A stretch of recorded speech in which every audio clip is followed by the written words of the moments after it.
From New York City, for our viewers worldwide, a very good morning. I'm Manus Cranny in for Jonathan Ferro. So as Cathie Wood sells into the rally on chips and hedge funds lighten up on tech, are you left behind? We'll debate over the next hour. Countdown to the Open begins right now.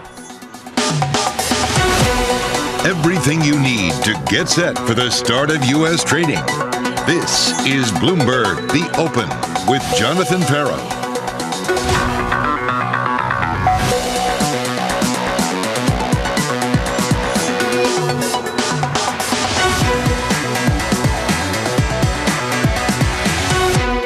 Coming up in the show, stocks prevaricate ahead of a busy week for economic data. Earnings season marches on. U.S. retailers take up the baton. And Donald Trump tightens his grip on the GOP after taking South Carolina. We begin with the big and only issue in the world. Is big tech reaching a tipping point? It's very much a sort of late 90s type market where we're very excited about the future. And there are a limited number of companies that really represent that future. I'm not the only person to have looked at NVIDIA and be reminded of Cisco in the late 1990s. And, that was the beginning of the internet revolution. People did not overestimate how important the internet was going to be. And I suspect that's the case with AI. But markets tend to step ahead of long-term technological change. Joining me now to discuss the long-term technological change, the impact on inflation and technology, Samir Samana of Wells Fargo and JP Morgan's Priya Mishra. Good to have you all with me this morning. Samir, let me go to you first of all. Cathie Wood lightens up into the tech rally. Apollo Torsten Slock says to me, the current AI bubble is bigger than the 1990s tech bubble. So are you fearful or greedy? Good morning. Yeah, look, it's hard to see this as a bubble. When you go back to the late 90s, you had, long rates kind of in the 6% plus range. You had corporate bonds on the investment grade side, yielding close to 8%. You had earnings, equity risk premiums close to negative 30%. Now, again, are valuations inexpensive? Are they cheap? No, they're probably close to fair value, maybe even a little bit, above. But the market has provided you a lot of opportunities, the most notable being, October recently. So I think you just have to look for those opportunities. It's just, I wouldn't get too carried away with the bubble in nomenclature. Okay, Priya, good morning. Good to see you. I had Mark Hafley with me this morning. Again, very restrained, one of the biggest wealth managers in the world, with an appetite for bonds, with an appetite for equities. So good morning to you. Can you update me on your risk appetite as we start the show? So I think, if you look at the macro backdrop, we're in a soft landing. Growth data has been solid. Inflation, now it's not a straight line down to 2%, but a lot of the inflation indicators are heading close to that Fed 2% target. It could be a bumpy road down, but we think the disinflation factors are still there. So what's underpinning the soft landing, which actually is very positive for risk assets, despite what's happening on the valuation front, is the fact that if the economic data remains strong and inflation continues to head closer to 2%, and importantly, the Fed, it's a question of, when, not if. The Fed is still talking about rate cuts. All that is a very positive risk environment. But I would say you have to be careful, think about the tail risks, owning some treasuries at some point, especially given how much those cuts have been pared back, is a nice way to hedge. What if things do worsen a little bit? Having some inflation protection. What if inflation doesn't head as quickly to 2%? So I think, I'm positive risk assets, but I'm absolutely looking for ways to hedge those tail risks. And I think we do have opportunities in the macro space to sort of do that right now. And I know that your jumping off point, Priya, is that negative correlation between Treasury and risk assets should reassert itself when the Fed begins to cut rates. Let me just dig in again on the frenzy that we have had. This is what Warren Buffett has said about markets. Markets now exhibit a far more casino-like behavior than they did when I was young. Yes, I was young as well one day. The casino now resides in many of the homes and daily tempts the occupants. So, Samira, to you again, no sign of a casino-like situation. How would you be prepared to hedge any of the frenzy, if at all? Sure. So I think much of the casino-like behavior really does come in when you've got things like 0 days till expiration options and, a lot of the leverage funds that you have out in the space now. Basically things that give investors, implicit leverage without, outright trying to figure out options and those types of things. So I think the tricky part there is I don't think people appreciate what could happen if those kind of go in a wrong way. Yeah. And, a little bit to Priya's point, I mean, look, the soft landing, in our opinion, is a mirage, right? Which we're probably going to have either is a no landing type scenario where inflation remains sticky and the Fed may not be able to cut it all, or you end up in a situation where really there is a little bit of a harder landing kind of already afoot, and it's kind of being masked over by some of the larger cap tech stocks doing really well. And we're kind of in the latter camp right now. And so from our standpoint, this is not the time to play offense. We would be playing, kind of bonds over stocks. We think there's some good value there, at least on a relative basis. And then within, equities, we would be favoring larger cap, higher quality areas. We particularly find industrials, materials, energy, and healthcare to be really good values right now. Okay, so those are the trades as we go into the second trading month, or the end of the second trading month of the year. I'm very nearly at the end of the first quarter. Well, traders are gearing up for a busy week of data. The Fed's preferred inflation measure will be the key focus. Mike McKee is with me. PCE. Take me through the estimates. Mike, good morning. Good morning, Manus. Well, if this is all a casino, we're sort of like with a roulette bet felt today, because there's a lot of places you can put your money coming up this week. We get some indication about how strong the economy is with both business spending on Tuesday and consumer spending on Thursday. We get consumer confidence numbers, Michigan sentiment numbers, and we also get the PCE inflation numbers. And that is, as you said, Manus, going to be the big number of the week. I take you back a couple of weeks to CPI. CPI came in stronger than expected, higher than anticipated, and that has really bothered a lot of people in the markets. We've seen a big move up in yield since then. Does PCE follow and do the same thing? Now, as you can see, it runs a bit lower than CPI, and the Fed watches the lower number, PCE. So it's going to be very important which way this goes in terms of how Wall Street's going to be thinking about what the Fed might do. Speaking of thinking about what the Fed might do, it's also time to start paying attention again, maybe, to Fed officials. We got a lot of Fed speak this week, including a lot of people on Thursday and Friday who could be reacting to that PCE number. But again, I want to point out to you the bottom there. Jay Powell speaks next week, March 6th and 7th, his Humphrey Hawkins testimony. That's really going to be the thing that people focus on. One other thing we will focus on this week in terms of the economy is the possibility of a government shutdown. It's something that Wall Street tends to ignore. You can see all the red dots on this. That's when we've had government shutdowns, and it doesn't really change the stock market, consumer confidence, or GDP. You can see the last one there in 2018-19 had virtually no effect. So it'll get a lot of publicity, but it's unlikely to matter a whole lot in terms of all this other stuff going on. As Anne-Marie Hordarn said to me this morning, Mike, welcome to America. Lastminute.com on the agreements. Mike, thank you very much. Mike McKee on the data and the slate for the rest of the week. My guests this morning are Samir Samana and Priya Misra. Priya, to you. To a certain extent, we've been jolted by CPI, guided a little bit higher by PPI, told to disregard. I mean, any message you want to take. My question to you, when you look at the bond market and the backup in yields, is the bond market now prepared for a slightly piquant in the PCE and a slight trending higher on the 6-month basis? Are we geared up for that? Are we priced for that? Priya? I think we are. Yes, we've had a pretty big backup in rates. I mean, you look at the amount of cuts that were priced in. The market was pricing in the first Fed rate cut in March. That's been moved out to June. The total amount of cuts this year has gone down. Even that terminal rate, something that we focus on is what's the total amount of cuts. I mean, we can debate whether it's March or June. What's the total amount of cuts being priced in? That's also gone down. That terminal rate is closer to 3.75 rather than 3% a few weeks ago. So I think the market's seen the inflation data, has extrapolated to a 0.4 PCE.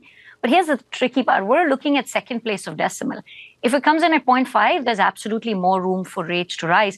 But I think the market has understood inflation may run a little bit higher or hotter than the Fed would like and can delay the first Fed rate cut.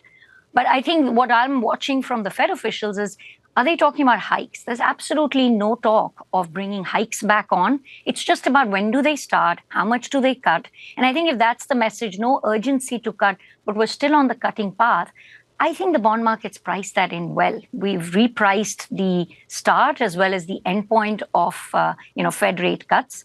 And so you get a 0.4 this week on PCE month over month. And I think that month over month number is important. Year over year, there's base effects. But I would argue January data is often very hard to read. December, January, you've got weather distortions, seasonal distortions. But the market still reacted a lot because this Fed is very data driven, data point driven, I would argue. Every data point matters in terms of when they start. The market's heard that, has repriced. So you really have to get a 0.5. Rounded up 0.5 that I think can move the market some more. But we're pretty positioned here for that 0.4 number this week. Larry Summers has a lot to answer for, doesn't he, in terms of raising the tail risk of rate hikes, although you can channel your inner late 90s redux. Samir, you talk about a defensiveness, and that's where we left you on the equity argument. To dovetail the portfolio, Priya talks about this reassertion of the negative correlation between bonds and equities. You want to be defensive in fixed income. How? Where? So we want to favor the short end of the curve, at least right now. If rates were to find themselves on the long end back 4.5 or higher, I think we would revisit that. But we just recently took off a pretty nice trade to neutral. We had been most favorable there. So really kind of focus in kind of the short and the belly of the curve for now, and look for opportunities kind of on the long end. We wouldn't reach for credit at this point. Spreads are very tight. We think valuations there aren't all that great. And probably the biggest risk to all markets, not just fixed income, is that inflation lives somewhere in the 3% range, which doesn't allow the Fed to have a lot of flexibility going forward. That lack of flexibility, Samir, what does that translate to? Because the market has been brought, I use the word brought to heel. It's a hunting terminology. But of course, the hounds in that respect have been brought to heel. Those bond traders have been brought from 150 basis points of cuts to 70, 75, 80 basis points of cuts. Does that have any impact on the trajectory of equities? I've got UBS upgrading equities to 5,400 this morning. Number of houses upgrading equities by the year end last week. So does a 3% inflation and 3 rate cuts meaningfully mar the equity rally? It doesn't meaningfully mar it from the standpoint of pushing it lower, but I do think it acts as a pretty soft cap in terms of where you can really push valuations. And again, I go back to industrials, materials, energy, and healthcare. These are much cheaper sectors where you've got some decent earnings growth and you've got room for multiples to expand, right? If you're an equity investor, you want kind of both barrels going at the same time. And I think that's where you just don't have that anymore on kind of the high growth stocks. Unfortunately, valuations are probably towards the upper end of the range. Priya, just as I listening to that conversation, one thing that I did want to get a concept from you. We've had this back up in yields. That's nice. That's rich. I pick up some duration. I'm curious to know how you look at credit at the moment and sort of longer dated corporate bonds. I was looking at one thing. It's this in the chart. Longer dated debt on the corporate index has gained 4 times that of the shorter end. And so as we see this equity wave rally, you've had this ride higher in the equity market. Are you significantly or substantially tempted to long-dated debt in the corporate market, given its outperformance relative to the short end? So I think when we look at the credit market, there's a spread argument, spread curve argument, which you're talking about, long-end spreads versus front-end spreads. Then there's a yield curve argument. A lot of people that look at corporate bonds look at all-in yields. I mean, you're getting 6%, 6.5% in long-end yields. That's attractive. And that's why money has continued to pour into total return funds or credit funds. And I think that all-in yield argument is still powerful. I mean, spreads are at the tighter end of the range, but I think for good reasons. Companies did, which was very prudent, fiscal management should have argued. They all locked in rates, so there isn't a ton of issuance in the long end. There's still that $6 trillion sitting in cash that the moment the Fed starts to cut is going to start to come in. So spreads are tight, but I think there's carry in those spreads. So I like, across the curve corporate. I mean, we are looking for opportunities when you get that spread curve steepening or you get some concession. Those concessions are also not very high, but you start to look into where do we pick up that carry, pick up that yield, because these are attractive all-in yields. And there's a lot of money that cash is not a strategic asset. As that money starts to come in, we think corporate bonds will benefit. maybe less spread performance, but there's absolutely room for those all-in yields to come down. Okay, well, we'll keep an eye on that. There's still cash destination people like myself that have got to make up their minds where to go. Samir, Priya, stay with me. We've got a little bit more work to do. Joining me now to take a look under the hood ahead of this opening bell. If you're waking up, of course you want to know what the price of NVIDIA is, but there are other things in the world. Abigail Doolittle can encompass them all. Abby. Well, there may be other stocks outside of NVIDIA, but we're going to start with one that is linked and trading higher, not surprisingly. And I'm talking about Micron. The chip maker is higher by about 4.5%. So a really nice pop as they have started to ramp up the shipment of a key addition, yes, to NVIDIA's new AI-focused chips. So basically riding along with the AI chip winner move higher. Berkshire Hathaway up 2.2%, very solid result. The stock right now heading to a record high into the open. If it opens at these levels, they did announce a cash hoard of a record $167.6 billion. This on a scarcity of deals. And then finally, not to the moon, well, at the moon, but on its side, Intuitive Machines, the stock down 24%. The spacecraft company said its lander, Odysseus, which successfully touched down on the moon last week, likely landed on the side. Initially, they thought that it landed upright, but they're saying that that was faulty data. The stock into today, Manus, up 275%, so giving just a little bit of that back. I won't be singing Fly Me to the Moon this morning. Abby, thank you very much. That's disappointing news if it is proven. Abigail Doolittle on the stocks. Coming up in the show, it is a busy week for retail earnings. The consumer is under pressure, absolutely, and they are turning to credit cards. We have an outstanding balance of over $1.1 trillion, but we also have to put that in context of the health of the household balance sheet. Macy's, Lowe's kicking off the numbers tomorrow right here on Bloomberg.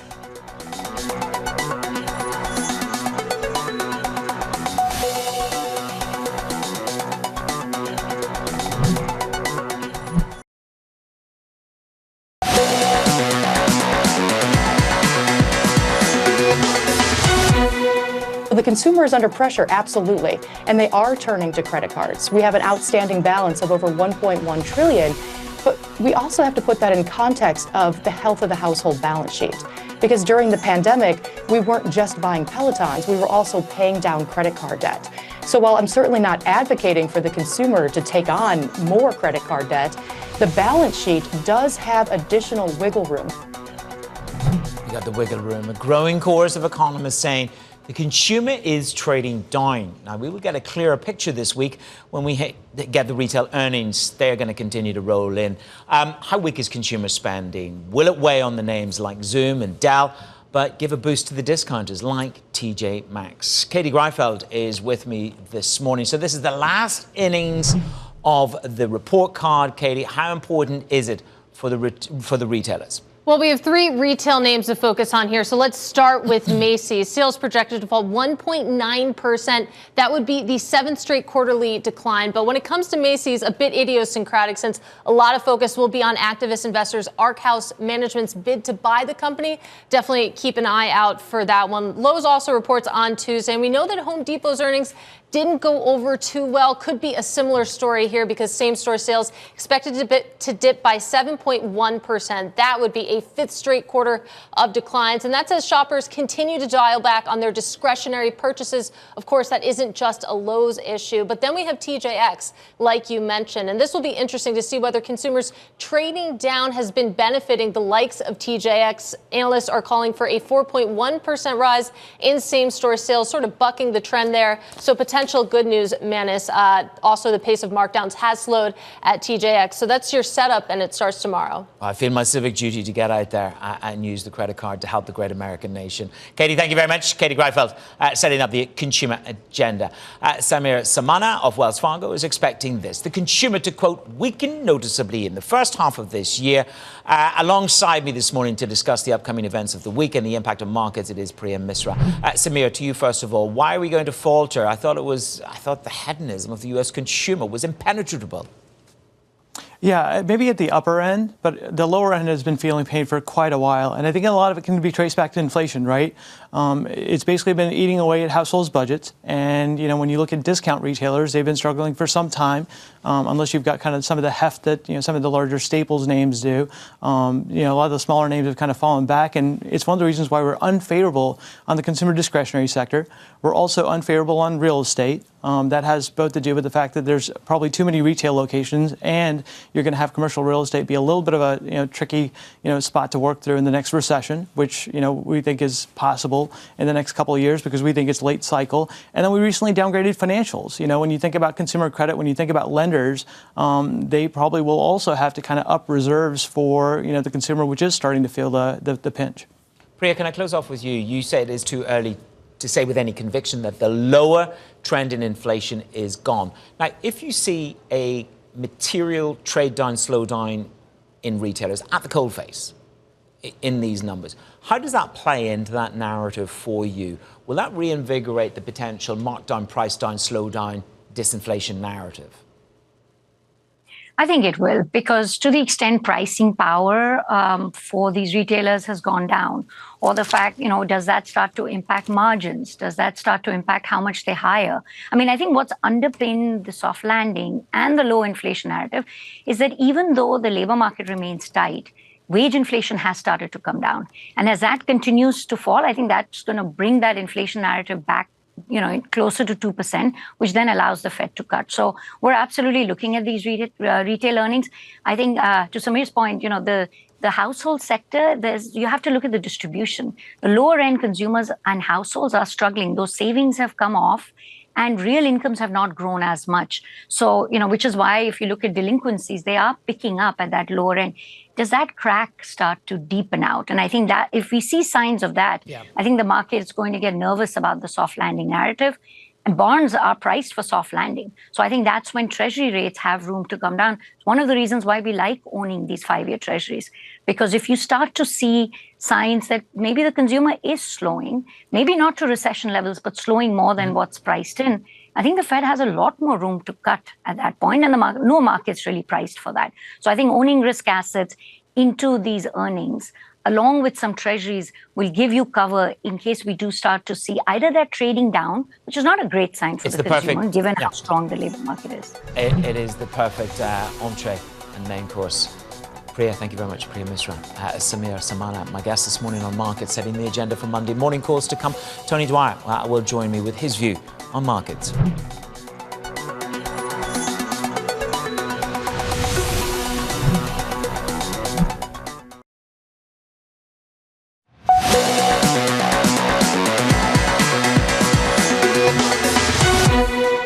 Time for your morning calls and what the analysts are saying on Wall Street. First up, HSBC downgrades Moderna to reduce, seeing multiple headwinds to growth and the revenue estimates. JP Morgan upgrades Gap to neutral, highlighting the company's new leadership and improving inventories. And finally, Argus downgrades Newmont Mining to hold, expecting limited upside with gold prices already trading near the record high.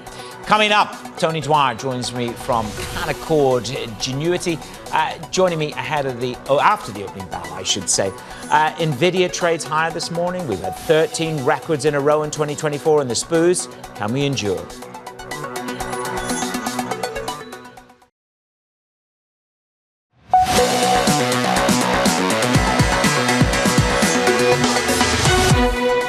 Psychology, 5,100, a lovely round number.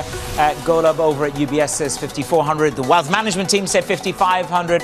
They're happy on the NASDAQ. Again, Nvidia trades higher. You see Kathy Wood selling into some of this strength on her TSMC position. Right now, we're poised for an update. It's razor thin. It would be again, another day, if we hit another record, it would be the 14th record high. Russell 2000, slightly less skeptical. Look, they've got ticker tape and everything over at the NASDAQ today.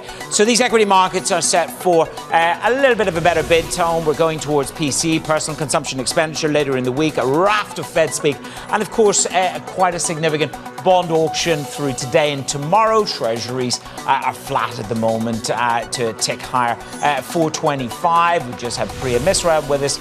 You want to be long, a little bit of duration here. You're seeing money flow into credit. The view from Barclays is it's going to be fairly significant flows. Oil was down 2.7%. We did that on Friday. Again, further and lower, down by 0.4%. US production up by 1 million barrels between January and February, now 4.8 million barrels. And the euro dollar, euro up 0.25%. The dollar breaks trend for the first time this year. We saw a little bit of a weekly drop last week, the first loss of 2024. But stocks, they have it and Berkshire Hathaway has it all. The company on track for an all-time high today after the cash pile hit another record. Abigail Doolittle is with me. Having that much cash comes with a message from Warren Buffett. Abby.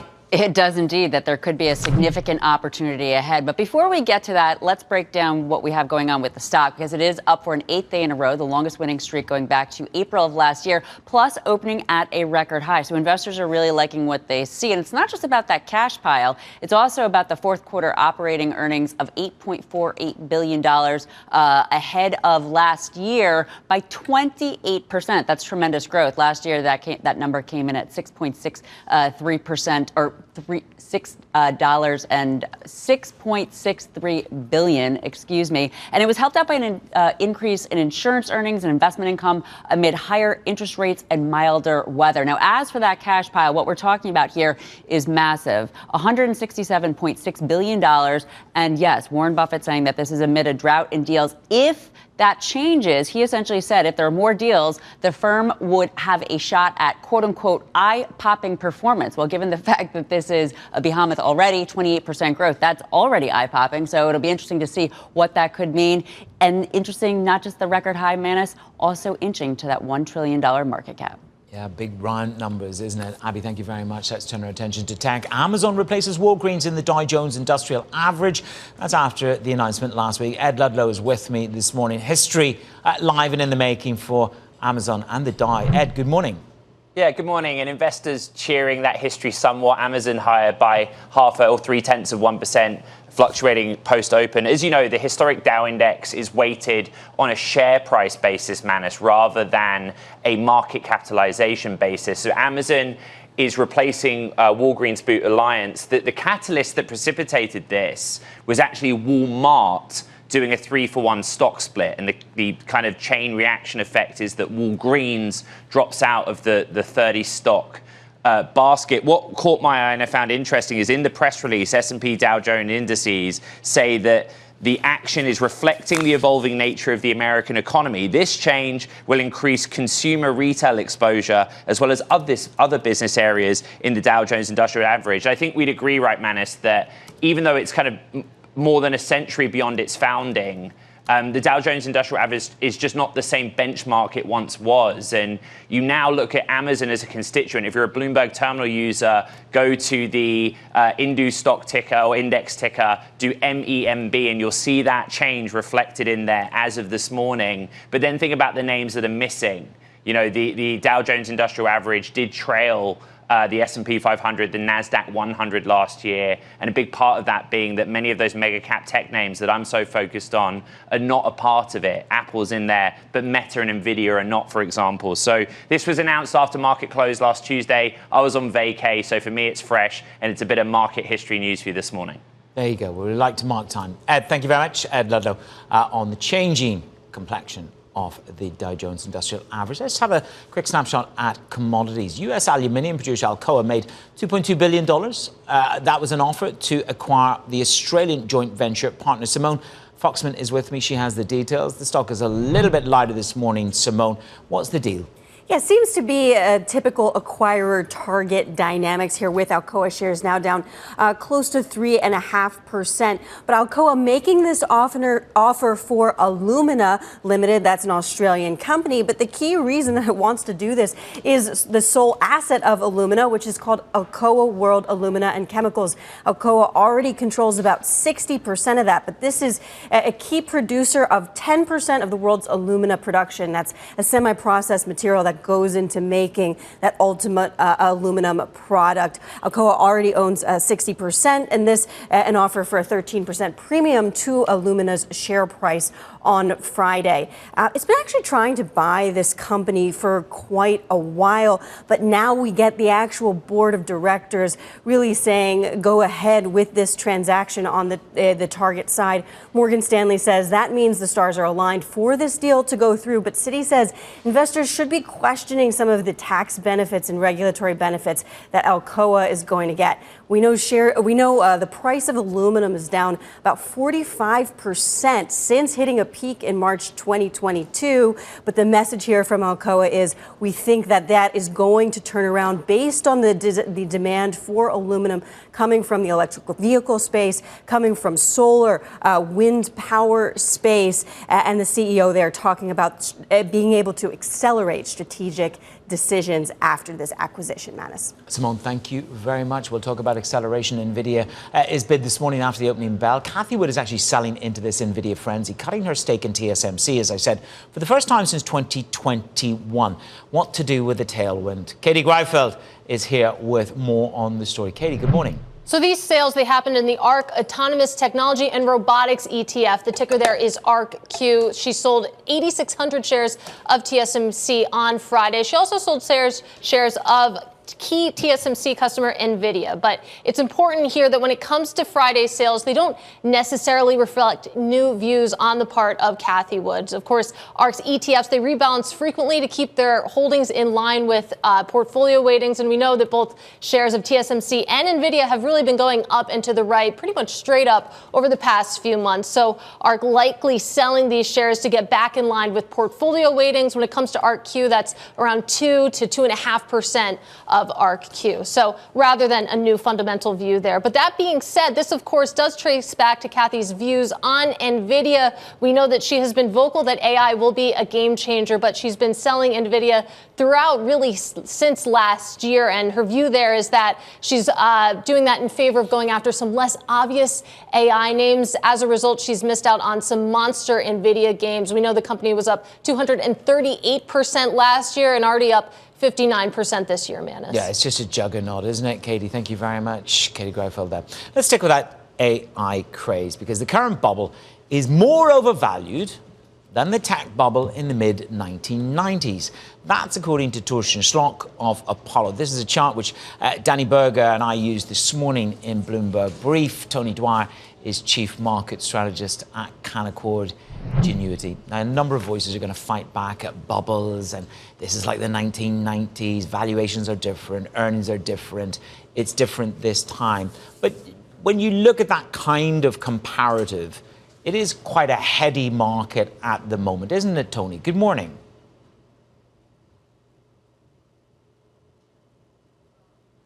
So we're going to come back to Tony in just a moment. I think we've got a little bit of a volume control problem there. We'll just come back to Tony in a second, just to take you through some of the momentum in these markets. You're looking at equity markets this morning. We've had 13 record highs in a row. NVIDIA is worth $2 trillion.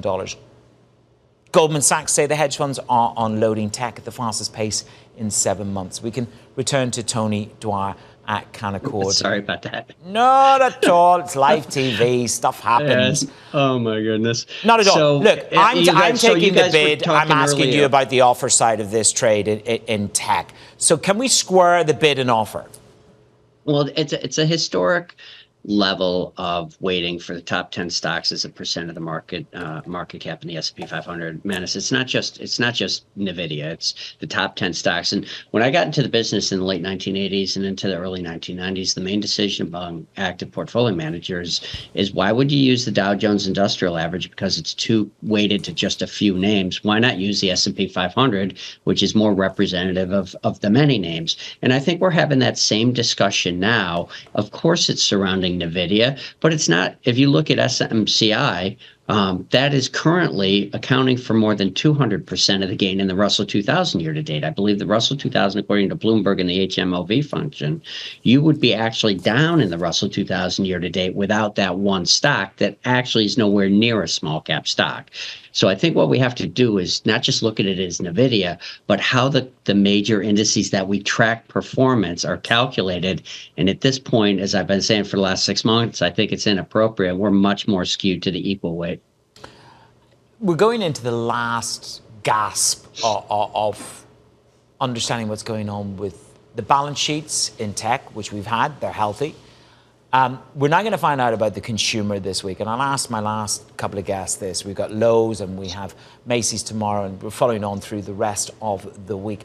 How do you look at this as being an important definition of that sector for you for the rest of this year?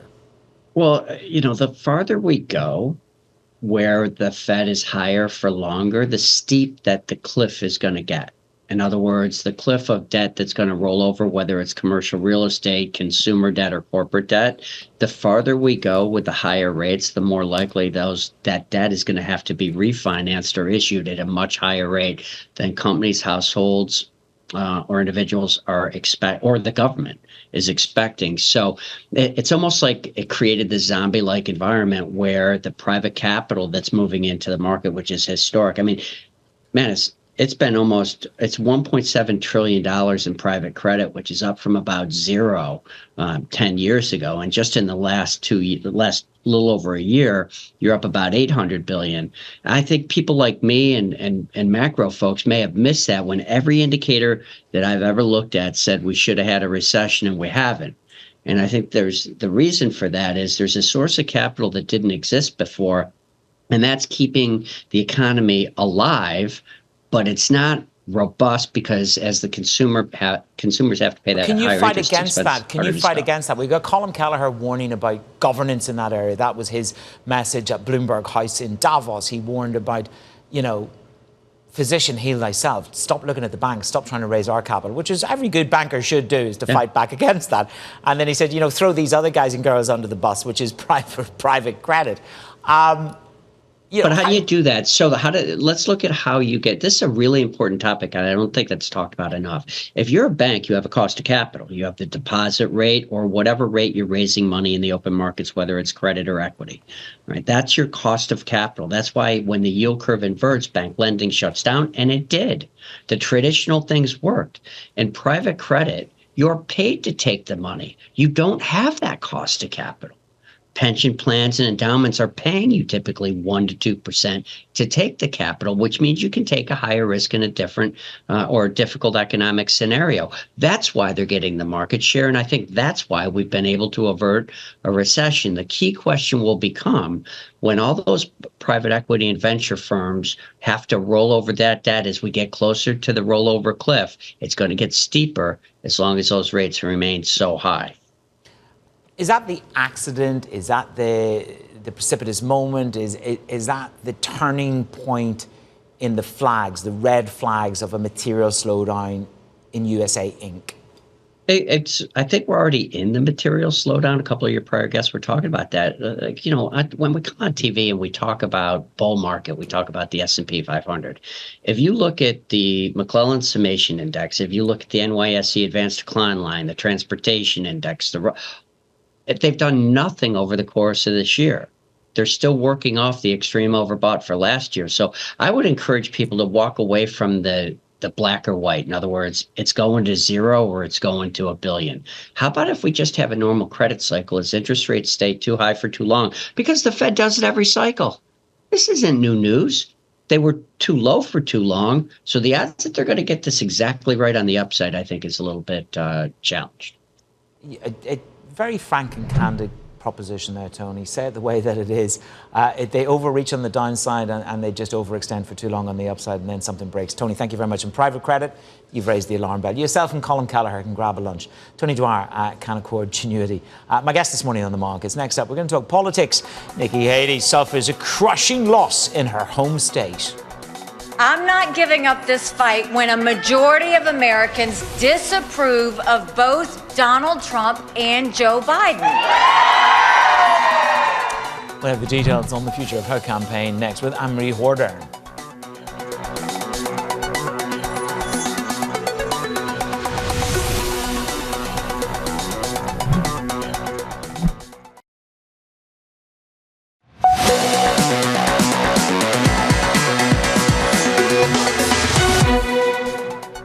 Huge numbers of voters in our Republican primaries who are saying they want an alternative. I'm not giving up this fight when a majority of Americans disapprove of both Donald Trump and Joe Biden.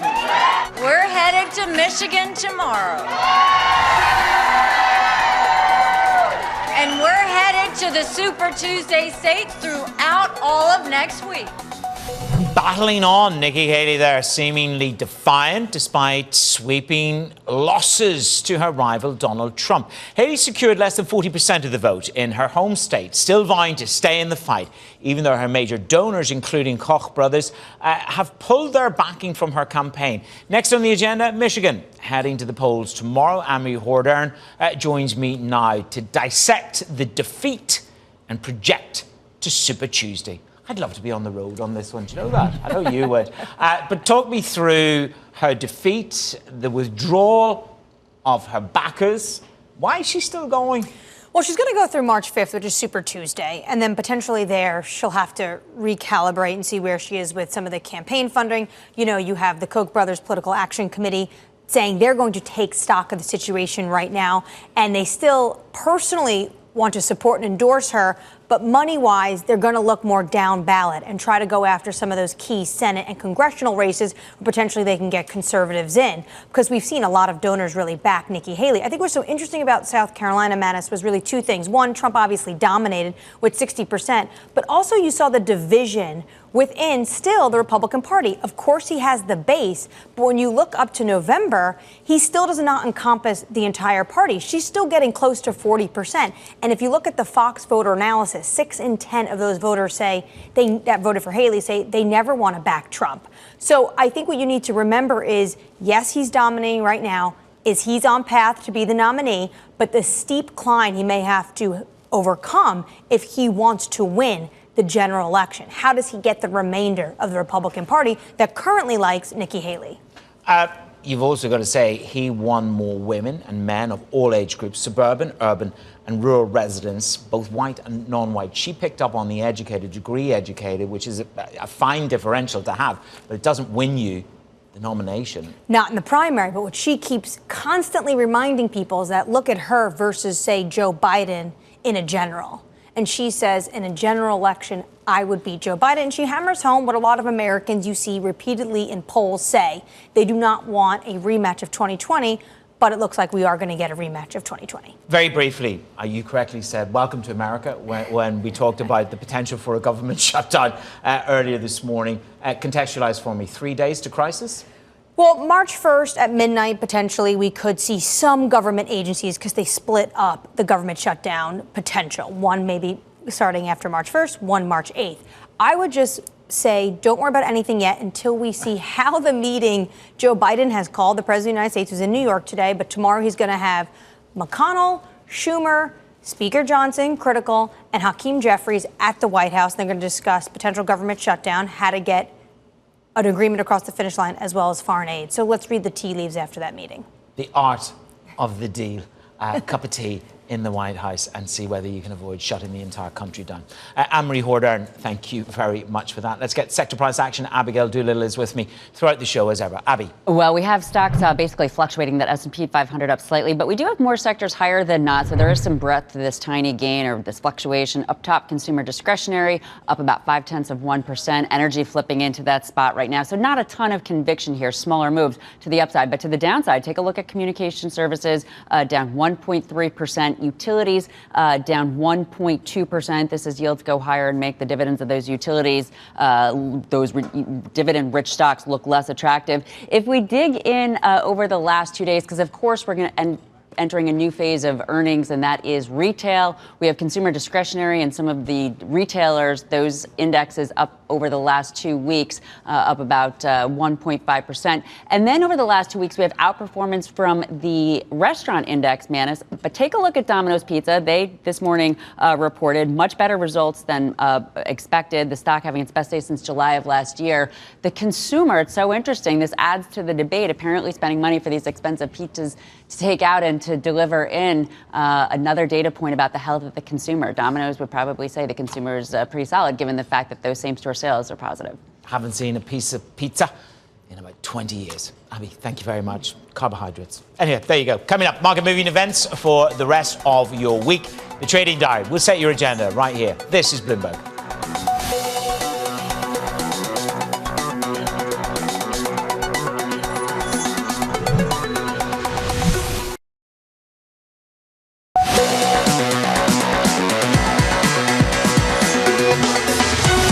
Never mind Nvidia. NVIDIA. Pizza for all my friends. Domino's is up over 8%, but we are looking at green on the screen. We've had 13 record highs in the year of 2024. How close are we to making another one? Tech is on the bid as Cathie Wood decides to trim back her positions on some of the chip stocks. Let's have a look at what we're watching for the rest of the week. Data slate, new home sales at the top of the hour. Then we hear from the Kansas City Fed president this evening. Tuesday, we roll into the retail earnings, Macy's and Lowe's. Thursday, Fed's preferred inflation gauge, PCE, looking for a little bit of a pip higher there. Friday, potential government shutdown deadline. Keep an eye on that. That was countdown to the open right here on Bloomberg. Monday morning, setting your agenda. Green on the screen for equities. Can that endure? Are you brave or do you feel the NVIDIA frenzy? Good morning from New York.